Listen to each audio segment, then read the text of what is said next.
السلام عليكم ورحمة الله وبركاته. ازيكم احلى اخوات في الدنيا، يا رب تكونوا بألف خير. ده ان شاء الله صابون السل اللي هنعمله مع بعض النهارده، عاملينه بقوة الاكسجين والبرتقال، بجد روعة واحسن من بتاع الشركات كمان، والتقل بتاعه تحفة وريحته بجد روعة. يا ريت تجربوها، بجد وصفة جميلة وعملت معانا كمية يعني كويسة. وكمان عملناها بمكونات بسيطة موجودة في مطبخك، يعني عملناها بأقل تكلفة ان شاء الله هتشوفوها في الفيديو. يا ريت يا حبايبي لو بيعجبكم وصفاتي تشيروا لي الفيديو فضلا وليس امرا، وعشان كل اصحابكم وحبايبكم يشوفوه. يا ريت يا حبايبي ما تنسوش اللايك، عشان اللايك بيرفع الفيديو وعشان يوصل لكم كل جديد انا بقدمه على القناه. انا هوريكم الرغوه بتاعته عامله ازاي. دي ميه عاديه خالصه من الحنفيه، هاخد شويه من الصابون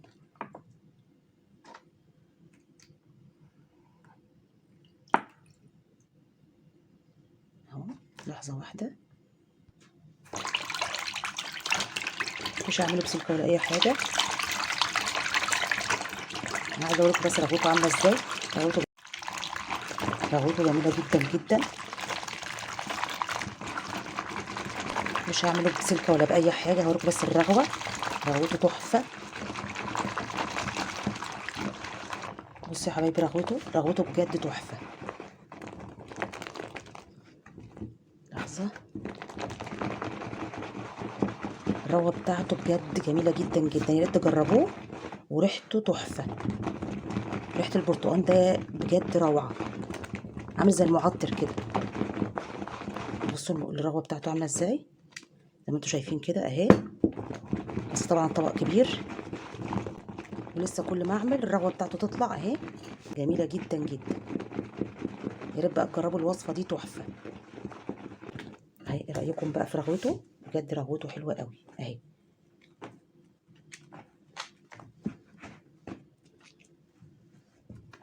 اهي رغوته، رغوات مش واضحه قدامكم اهي. اهي يا جماعه، رغوته جميله جدا جدا جدا.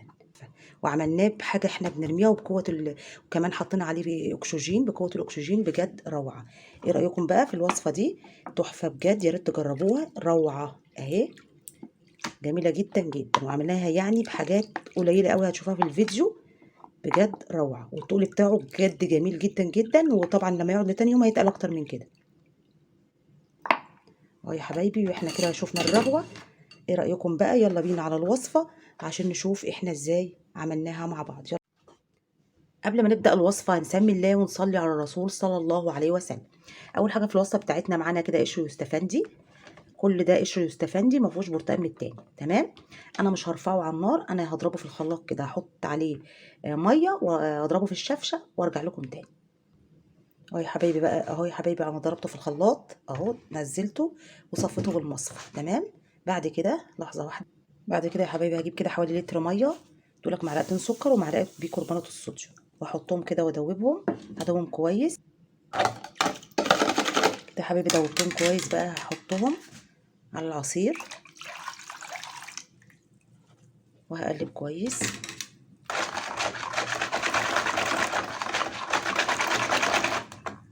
هحط كمان شوية مية اهو. انا نسيت احط معلقة ملح طعام، هدوبها برضو واحطها عليه. يبقى انا كده يا حبايبي حطيت معلقتين سكر، معلقة بيكربونات الصوديوم، ورجعت تاني حطيت معلقة ملح طعام، وزودت المية شوية. بعد كده انا هحط دولك 3 معالق دقيق. انتي عندك نشا حطي دقيق، ده اللي هو الطحين. انا عندي قلت لكم زي ما قلت لكم، ده عندي كميه بايظه فبعمل بيها عشان ما ارميهاش.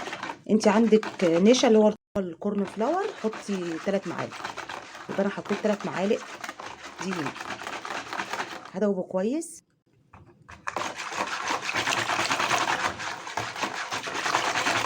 بعد كده هنزل عليه بمعلقه، مش معلقه يعني، حطي نص معلقه صودا او بوتاص.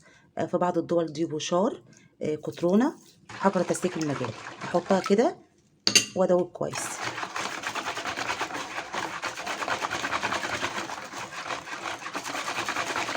طبعا كده حطيت الصودا ودوبتها كويس اهو. بعد كده هحط صابون سايل، اي نوع صابون سايل عندك، انا حاطاه كده في الطبق اهو.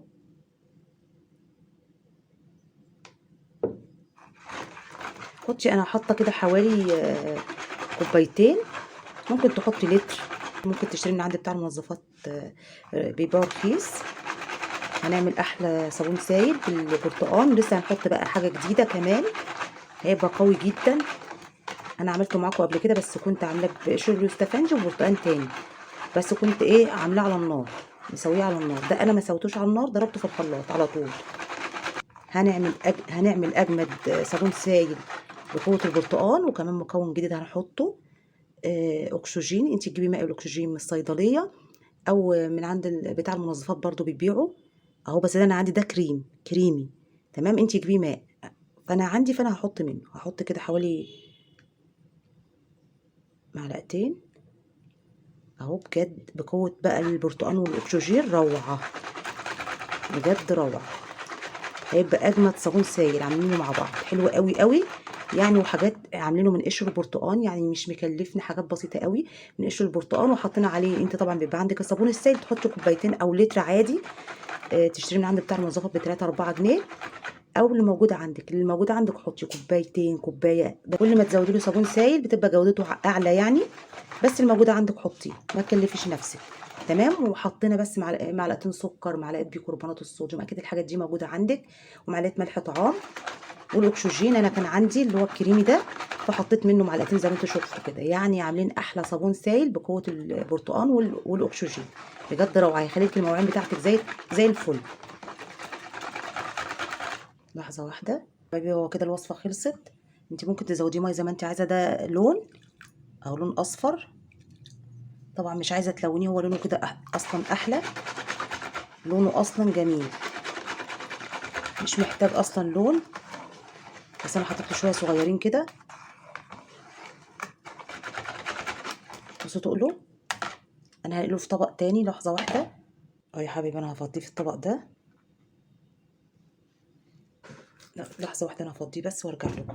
حبيبي انا فضيته في الطبق ده كده، بس انا حطيت ميه بقى، حطيت ميه مطرح الطبق اهو. هزودها تاني شويه ميه كده اهو زي ما انتوا شايفين اهو يا حبيبي. انا زودت له شويه ميه وقلبته كويس.